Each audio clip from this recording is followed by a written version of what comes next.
Hello and welcome back to the Django or Django Rest Framework and React series. So in the previous tutorial, we built a very simple REST API with Django, and then we went on to create a React application to consume or connect to this RESTful API. So if you missed that tutorial, then have a look in the link in the description. That will take you to the first tutorial in this series. Now that we've created an application, both for front end and back end, we're now going to focus on permissions. So this tutorial focuses on Django only, so there isn't any React application development here. We'll do that in the next tutorial. So this tutorial is focused on reviewing, applying, and building custom user permissions. So we're going to have a look at three areas: project level permissions, view level permissions, and object level permissions. So we'll go through and give you some examples on how you can apply permissions in your application, and then we'll finish off developing a custom permission. And that should give you a general overview or idea on how to build your own custom permissions. In addition to having a look at these level permissions, I will just review the Django user and group permissions, because there is a lot of tie-in here between the Django permissions and the DRF permissions. So we'll have a look at that as we go along.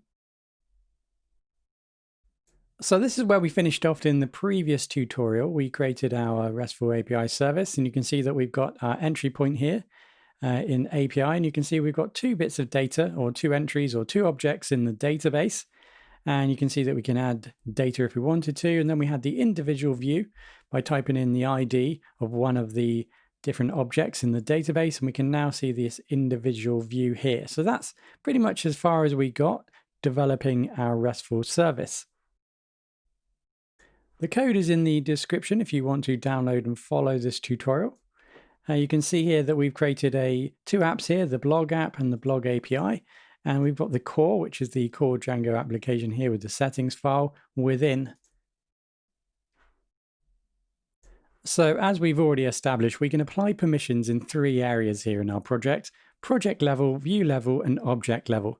So we're going to start off with project level. That won't take too long. It's pretty simple to understand. This is a project level permission.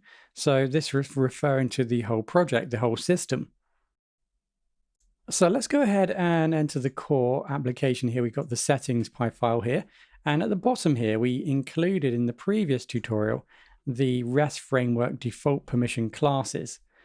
So you can see that we originally applied allow any. We did move across slightly and use is authenticated.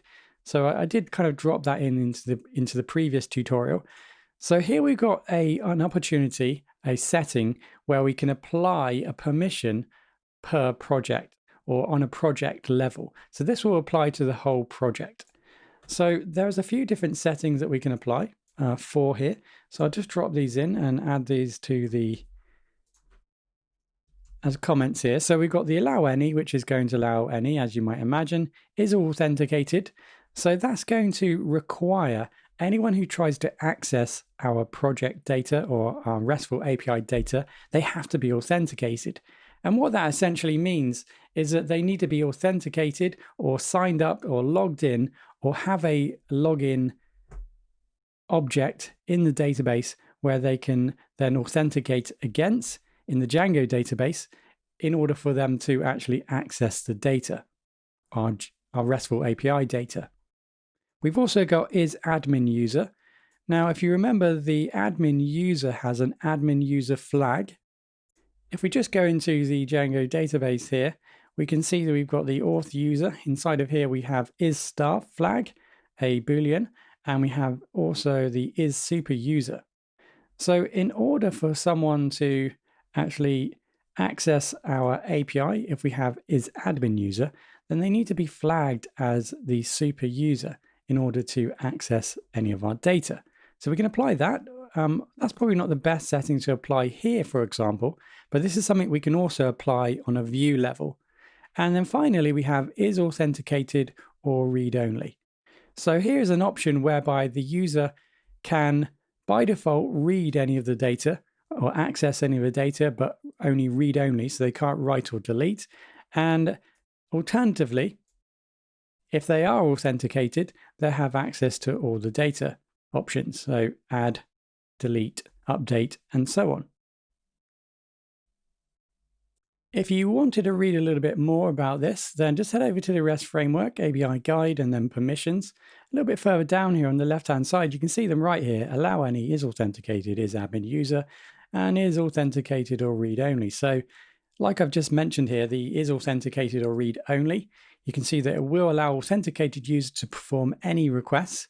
However, anyone else can just read only. So obviously, depending on the situation or your project at hand, will obviously depend on what you apply here. But this does give you an opportunity to create a system-wide permission or default permission. So probably what's best for my project or this project here is to use is authenticated or read only, because I want anyone to be able to just read the data. That's not a problem. All the data is pretty safe, and I want to promote my service here. So read only is absolutely fine. And then anyone who wants to update or delete or edit any of the data, I want them to be authenticated. So this probably makes sense for my project. Of course, we can overwrite this in the view and in the object, for example, but that just gives us a baseline to work from.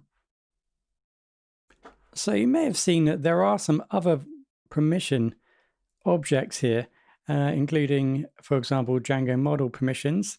But you'll see that, and you'll read that these permissions are only applied to views and objects, for example. So allow and is authenticated is admin user, and the is authenticated or read only, that's something that we can apply on a project level. So let's have a look now at the view level and start to apply permissions on the view. So let's go into our blog API and the views. So here we're going to apply permissions within our view. So that we can test our API or just showcase some of the different settings, we're just going to go into the admin. I'm just going to create a new user. So this is, like I said, just going to allow us to test some of the permission settings.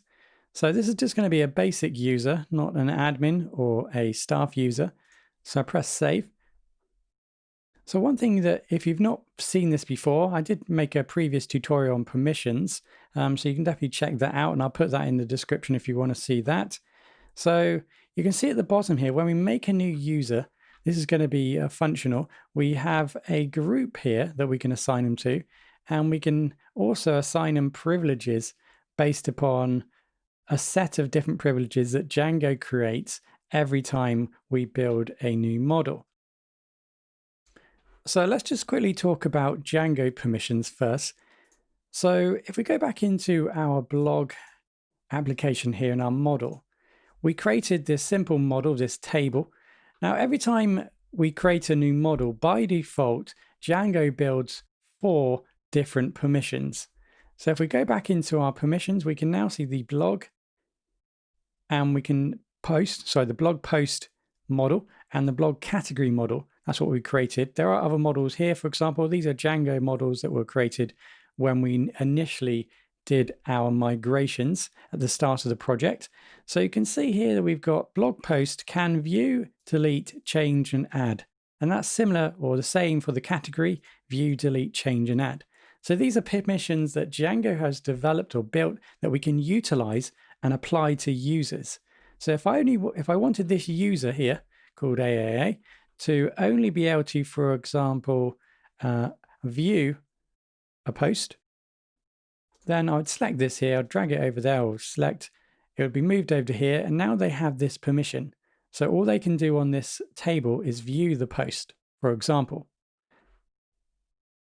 So if you're working with multiple users, you'll probably not want to do that for every user. You'd probably prefer to utilize a group.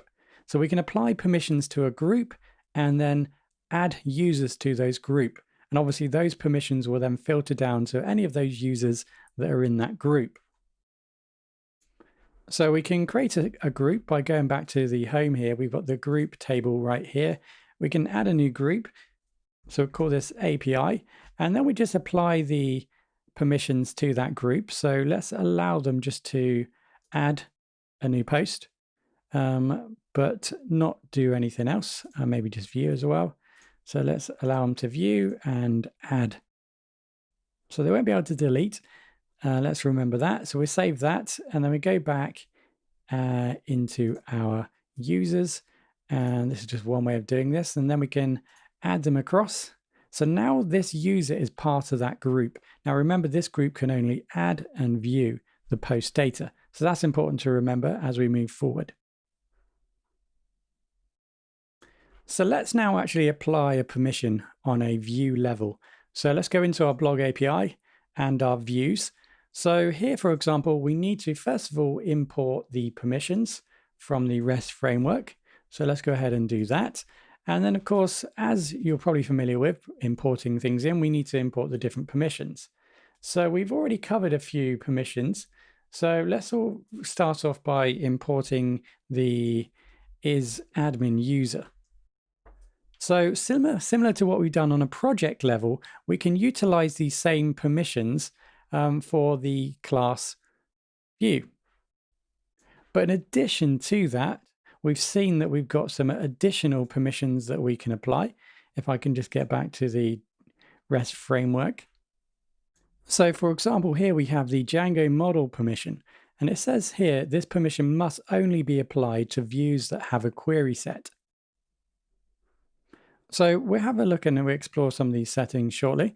I just wanted to point those out that we can now potentially have access to these other additional permissions that are built in. So let's now go ahead and actually apply a permission here. So this is really simple. All we need to do is define the permission class. So that's the attribute here, permission class equals, and then obviously this is going to equal whatever it is that we want to apply. So the built-in permission here is admin user. So now we've got isAdmin user. So this is been applied to the list create view. Now remember, that's our entry point into the system here, and that should show all the items in our database. So let's go back to our API and let's just see if this works. So we are currently logged in as the admin. So as you might imagine, we still have, and it says here we're allowed get, post, head, and options. So let's now actually log out. So we just log out and we'd refresh the page, and you can now see we have a 403, which is forbidden. So we don't have access now to the data. It says here the detail authentication credentials were not provided. So let's just remove that permission.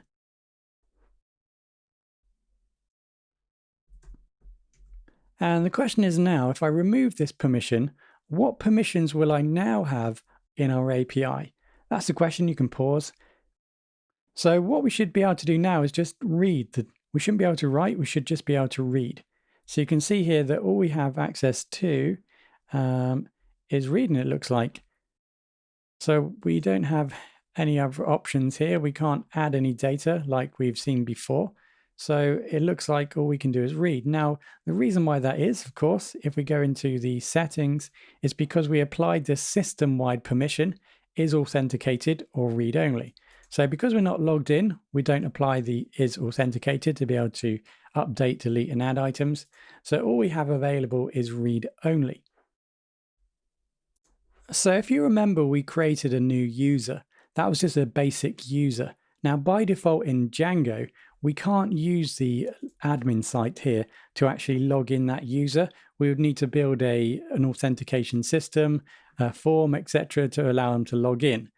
Now, this REST framework here, this API view, it allows us to actually apply a simple setting which will give us the facilities to actually log in a user.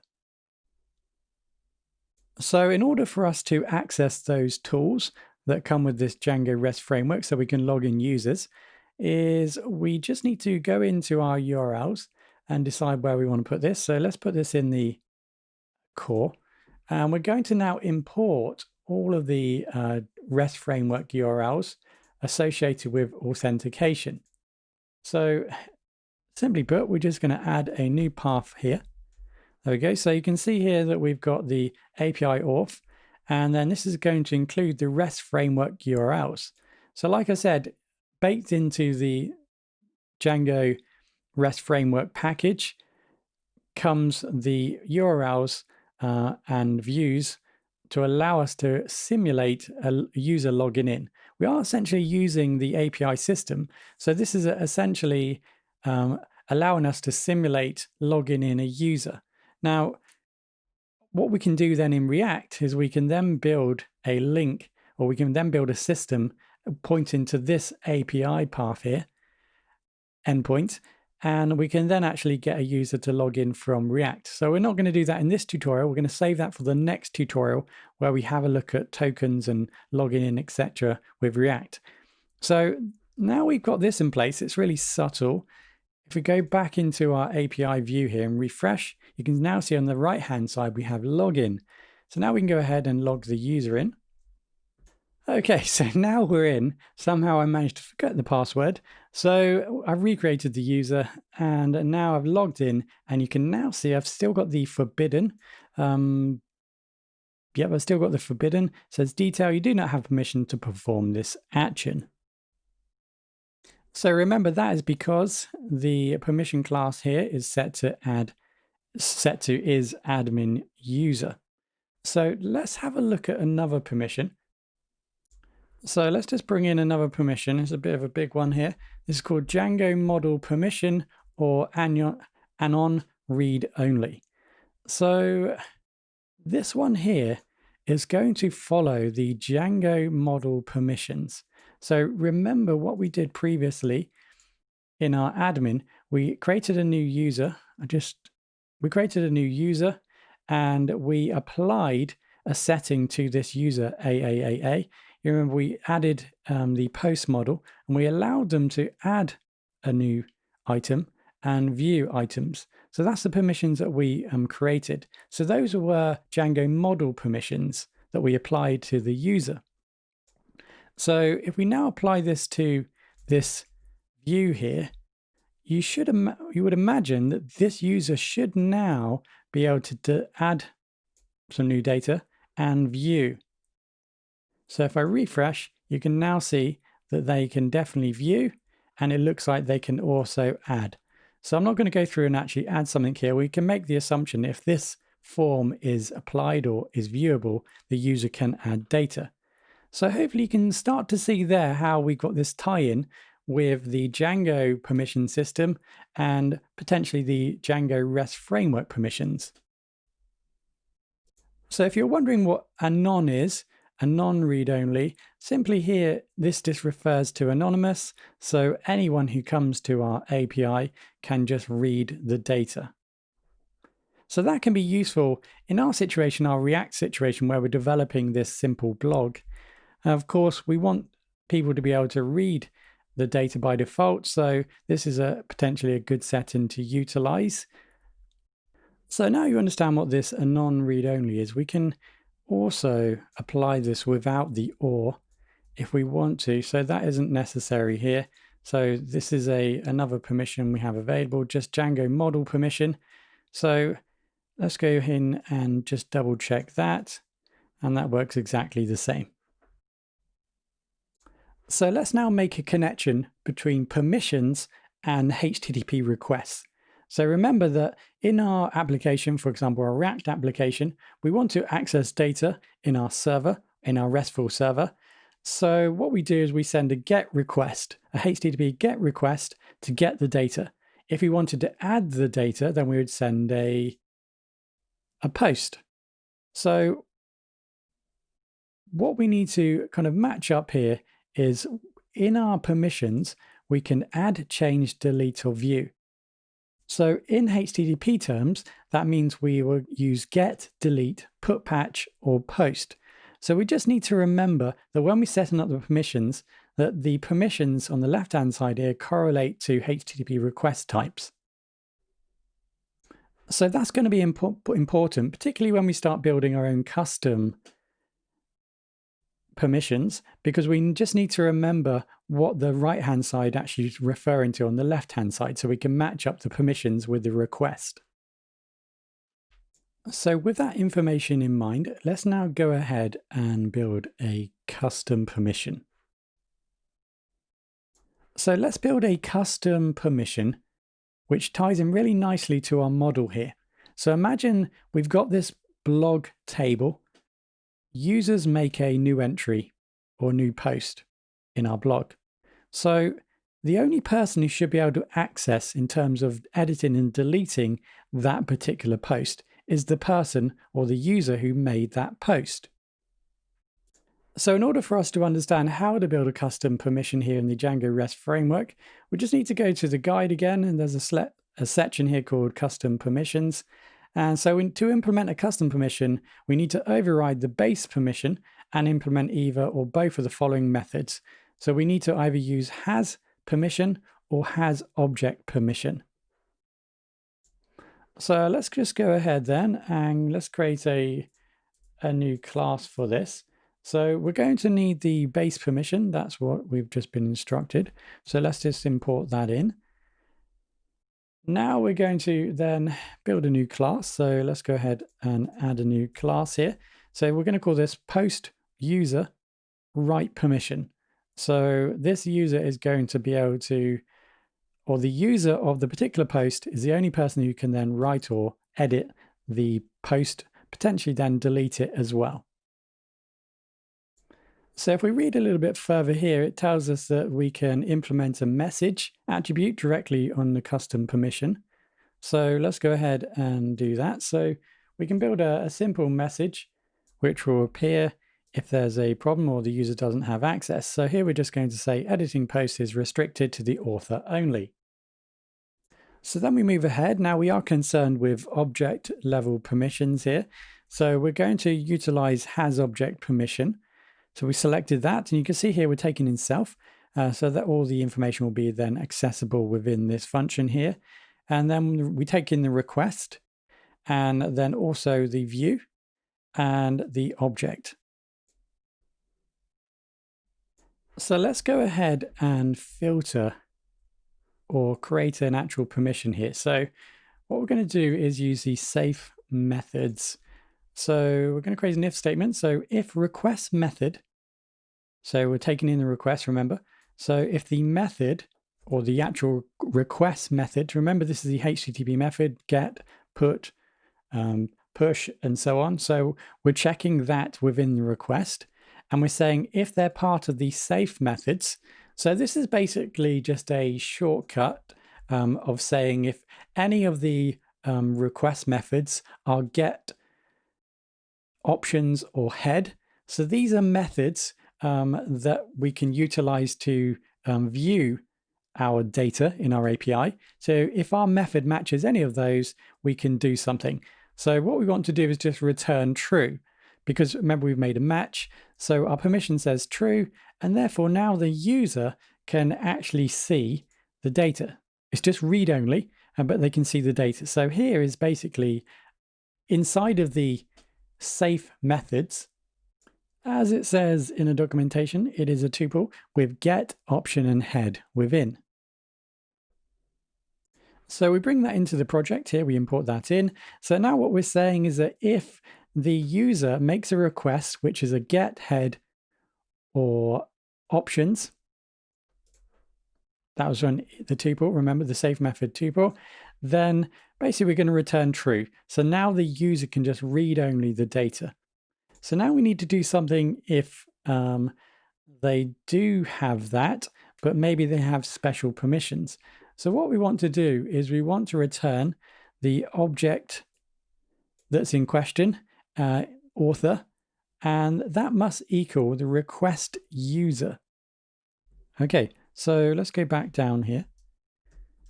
So we're going to add return ob.author equals request.user. So here essentially, I guess what we're doing is we're creating a filter in the data. And we're saying that we can only access a specific piece of data if the object, whatever the object is at the time, so in this case, the post objects.all, equals request user. So we're taking in the request. So we're capturing, Django's capturing the user because we're logged in, or we need to be logged in to run this permission. That's probably a good point to make here. So if the user is logged in, we'll be able to request that user via request.user. And then obviously on the database, we have a field called author. So we're just matching up that field to the user that's made the request. So let's just go ahead and apply this. Now down here we got the post detail. Remember, this is the page where we can drill down or access individual items in our database. So this is ID number 2, this is number 1 post. So I can access individual posts by typing in the ID, the ID here. So obviously we want to make sure that the user can only access their own post details, or at least they should only be able to edit their own post that they've created. So let's just go back here and just edit this now. So we've got this post write permission class. So now we need to include it within our class. So let's just extend this, add it in. And now what we're going to do is we're going to set the permission class to the new class that we just built. So let's just add that in. And you can now see how that permission is now being filtered down and being utilized within the permission class, which is now our custom permission. So I'm back in the Django admin here. So I'm just going to set out a new post. I'm just going to call it new, but this time I'm just going to add the new user called AAA to the author. So this is going to be the author of this post here. So that should be all that we needed. Make sure it's published, press save. So now we have a new post here that the author is by AAA. So obviously what we want to do now is just to test our new permission. So let's just go back to our API here. So we made a new post here. The author was number 3. That was our author AAA. So now let's go back. It's got an ID of 3. So at the moment, you can see that the user is logged in, they can access their post, but it doesn't look like they can actually write. So if you go back into your class, this is where you need to have a look at the initial permission that's been set. So here the post detail has the retrieve API view only. So we're only ever going to be able to retrieve anyway. So we need to change this to make this view accessible to write, because that's what we want to do, or overwrite. So let's change this now to, we want the user to be able to update, remember. So let's just add in a new item. So we're going to utilize, in this case, retrieve, update, destroy API view. So if you're not too sure what that is, it's here, used to read, write, delete endpoints. Okay, so now we've got that in place. So the user should be able to retrieve, update, and destroy. Okay, so let's go back into our view, refresh the page, and you can now see that this user, AAA, this is their post number 3 or ID 3. It looks like they have access to actually now edit everything on here. So they don't have access to add new items. They can delete, and they can put, so that they can update, so they can make a put request to update the text in the database here. So let's just go back to another post that they don't own, number 2, for example, and you can see that they don't have any options here to update and delete, etc. So clearly our new permission is working based upon the user of the post. The user of the post, remember, is the only person who can now update and delete their post.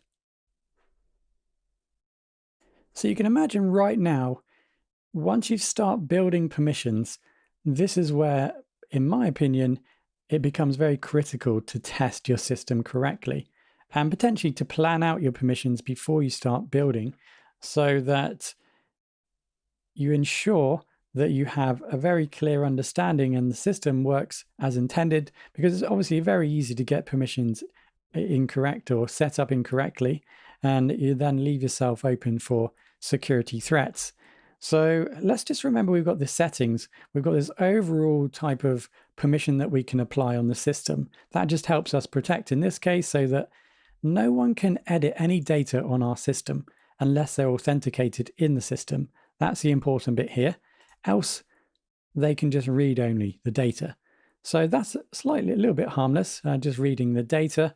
The only thing that we need to consider here when we just have read only is that that can obviously be abused by people to collect that data and use in their own system potentially, because we are opening our data to anyone when we create read-only.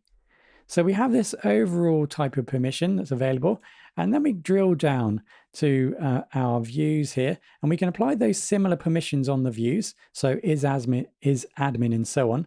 So we can overwrite these settings here in our views. So maybe we want is admin only on a particular model, for examples, or in a view, accessing a model. So we can fulfill that. Now remember, these views are endpoints. So they represent endpoints.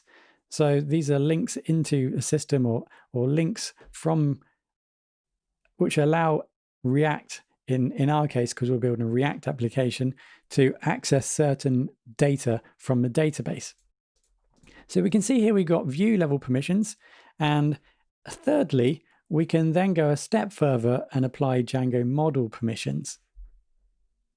So that just gives us a deeper and another layer of security that we can apply. And then once we've done that, we can then also create custom permissions and then drill down even further and look at more specific items. Of course, this could be expanded here to different items in the database, for example. So now let's head over to some tests and create some tests for our new system. Now, the idea of making tests, or one of the ideas, is that we can now test our old tests to make sure they're still working. So because we've changed some of these settings, we first need to check to make sure that is true. So if you go into commands, I've left some commands here to help you out if you've not done any testing before. So this is pip install coverage. So we're using a package called coverage to help us identify what we need to test, but it doesn't really matter here. But I'm just going to run this test here. So I'm going to ignore the virtual environment folder here. So let's just go ahead and run that to see if I've got any problems. So it looks like we're okay. Now you may have a problem when you run your tests. So you just need to make sure that your permissions in your views are matching. So here it says is authenticated or read only. That's in our list create API view. So here we're just checking to make sure that we're just using get here, just to make sure that we can get this URL and display the information. So because we've got read only, we're not authenticated, but because we've got read only, it does mean that we should be able to still see all the data on that URL here. So we then move down here. This is a create. So we created a new user here, or we created some data, so category, and then we created a new super user. So we then gone ahead and actually then created some data, and we tested to see if that was true. And we inserted some new data into the list create area, and we checked to see if we could do that. So we returned to 201 create, and then it looks like we've gone ahead here and we're doing some more testing here. So let's just remove that because we don't need that anymore. And let's now make a new test. So I'm going to make a new test here called test post update, because that's what I want to check. I want to check to make sure a specific user can update, only a specific user can update their own post. So we're going to use a login. So we can alternatively bring in the API client, and we're going to need to import that in the top here. So from the REST framework.test API client. So that's going to help us log in a user in order for us to authenticate and actually run the test. And now we can go ahead and create some data. So this isn't super clean by any means. Here we could use, like I showed you in previous tests, in the testing tutorial, we could use an initial setup up the top here where we create our data, and then we could utilize that in all the other tests we make. But here we're just going through the process of creating some data. So we created a category item. We created two users, user number 1, user number 2. They're just normal users, user create. Whereas here, for example, we created a super user. So that's the difference there if you want to create a super user or a normal user. So now what we want to do is log in the user. So let's go ahead and log in the user. So client.login. So we can use the API client here to log in this user. Now we're logging in user number 2 to begin with. And now we can go ahead and just create some data. We could have done that before, it doesn't really matter. Let's just put it here. So we create a new piece of data here. Now we're using category ID number 1 and author ID number 1. That's important there. So that now creates a new piece of data in our test database. Now we've logged in the user. So let's remember the URL that we need. That's the detail create URL. So where's that coming from? So let's go into the URLs of our blog API. You can see that we want to navigate to this endpoint, and we need to enter a primary key that represents the post that we want to capture. So, or to view, sorry. So in our test, we want to capture post number 1. Now there's only one post because we're building one post here. So we've only built one post, and that's going to have an ID of number 1. So that collects that post information, or that post detail information. So now what we need to do is create a put request. Now let's just go back into our view here. So what we want to do here is we want to send a put request. Now if we utilize this, this gives us an idea of what data we need to send across. So here I've created a put request. We added some new data here, and that's sent across. And this is the data that's actually been sent across to generate that put request. So a put request is basically an update. So we need to replicate that within our testing code. So we can do that by creating our response. So let's do that next. So this is our response, and we've added all the data in. Now we've got ID1, that's the ID of the post that we want to update. We've got author1, that's the author of the actual, well, that should be the author that corresponds to the author of the individual post. And we've got then the other pieces of information that updates. Okay, so what's handy to have here is a nice little print statement here, response data. And that's going to give you some error codes, or it's going to give you some indication of what problems you might have. So let me just remove this, for example. And then what we're going to do is just to test to make sure using assert equals that that's happened okay. So we'll go ahead and do that. All right, so let's just run this. So run this test. So this is going to run all the tests, but you can see here we've got a failure. Now, without that piece of code here, the print response data, we're just going to receive this, a 403. So all we need to do now is go into here and type in 403 and see what the problem is. So we've got a forbidden. Okay, so that's an issue. We're forbidden to actually run this request. But further up here actually gives us some more information because we printed it out. And it says here error detail.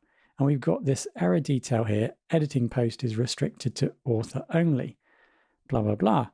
Okay, so let's just resolve this. Clearly there was an authentication error. Now, what we've done here is we've logged in user number 2. And that's the problem. So let's log in user number 1, because that's the author of this post. Now let's just run the test again. So this time we're going to receive an error, hopefully. Oh no, apologies. So this time in actual fact we've got an okay. So what's happened here is that we've actually now updated the data. So let's go ahead and just remove the author. Let's give that a go. And run it again. So now we've got a failure. So this time you can see we've got this author failure here. So because we're printing out this, and you can see that there's an error detail and we've got a string error. Now this is a common problem that you might receive, knowing what data to actually return back. And without the print, you won't actually see this. You'll just get the 400 error. So that's just indicating that there is an error in the details or the data that you're sending back. The server can't handle it. So this is a 400 error. So let's have a look at that, what it says. It's a bad request. So the fact is that the data is incorrectly created, so the data cannot be saved. So let's just go back in and add that, the author. So we need the author. We don't need the ID because we are using the reverse here and we are selecting the actual post number 1. So we don't need that. And we are now logged into number 1. So we've tested to make sure that was the case.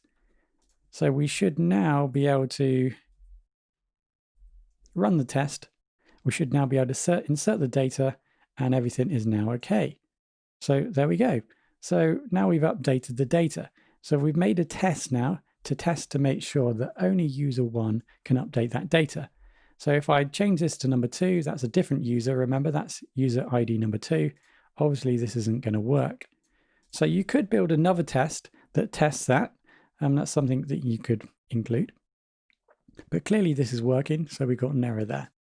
Okay, so that's a simple way of creating this test. Now, this isn't super clean. This code here isn't super clean. Like I said, some of this could be created in a startup at the top here. So we build this and utilize it on each test. But by having it here for now, you can kind of see what's going on, or at least you can see the flow here of what is going on here in the test. And hopefully it makes sense to you and it's simple to understand. Okay, so that's the test that we're going to build here, that just tests that fact. Now, we have made some other changes in our code. So is authenticated or read-only. We've got the post user right permission here. So you could hopefully maybe go ahead and feel confident now in creating some other tests that you're going to need for your system. Well, thank you very much for listening. Hopefully you got to the end. If you have, thank you very much. So if you do have any comments or any questions, please leave it in the comments. Now, we have covered project level permissions. We've then gone through view level permissions, which are fairly similar, the commands there. And then we looked at object level permissions. And then we went into the Django users and group permissions and looked at how that tied in. The Django permissions tied into the DRF permissions. And then we went ahead and created a custom permission. And then finally, we then tested that custom permission. The code there isn't super clean, but hopefully you can kind of get the general overview of what's happening there. Hopefully I gave you enough information there to help you understand what's going on and how we use the other systems to help support us to understand how and what data needs to be sent across. For example, utilizing this error status codes to help us debug and understand what the problems are.